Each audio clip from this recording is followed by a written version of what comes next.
आज जिल्हा आढावा बैठक झाली, काय पार्श्वभूमीवर बैठक घेण्यात आली होती?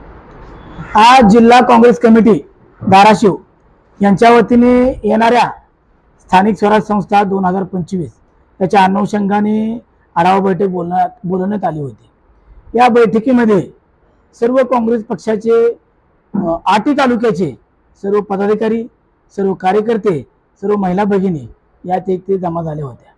त्या बैठकीमध्ये असा सूर निघाला आहे की आपल्या पक्षाला येणाऱ्या स्थानिक स्वराज संस्थेमध्ये योग्य ती जागा देऊन किंवा योग्य त्या आपल्या स्थान दिला, काँग्रेस पक्षाला स्थान दिले तर आपण महाविकास आघाडी करून लढण्यास सर्वजण तयार आहेत। जर पक्षाची तशी युती नाही झाली तर स्वयंबळावर तुमची तयारी आहे का? काँग्रेस पक्ष हा तळागाळात रुजलेला धाराशिव जिल्ह्यामधील सर्वात मोठा पक्ष आहे। आज जरी खासदार किंवा आमदार जरी ह्या जिल्ह्यातील दुसऱ्या पक्षाचे असतील, पण मतदाराचा कॅरिडोर हा कायम काँग्रेस पक्षाशी सतत राहिलेला आहे। 2 जिल्हा परिषद असतील आणि 2 आमदार कायम या जिल्ह्यातील काँग्रेस पक्षाचे होते।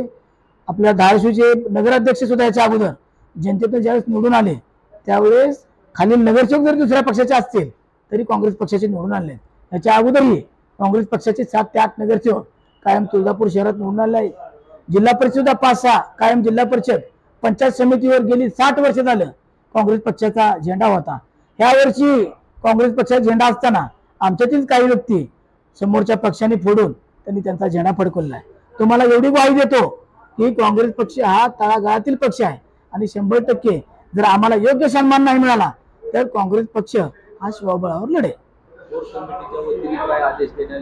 कोर कमिटीच्या वतीने सांगितलंय की ज्या ज्या स्थानिक लेवलला तुमचे जे लोक आहेत त्यांच्या मागणी फॉर्म मागून घ्या। त्यांनी आमच्या तुळजापूर तालुक्यातील मागणी फॉर्म आमच्याकडे दिलेले आहेत, तसेच जिल्ह्यातील प्रत्येक तालुकाध्यक्षाकडे त्यांनी अर्जाची मागणी छाननी फॉर्म दिलेला आहे। त्या फॉर्मच्या अनुषंगाने त्याच्यानंतर परत अजून एक बैठक होईल आणि त्या बैठकीत जो निर्णय होईल, जे पक्षश्रेष्ठीला आम्हाला सांगतील तो निर्णय आम्ही 100% पाळू।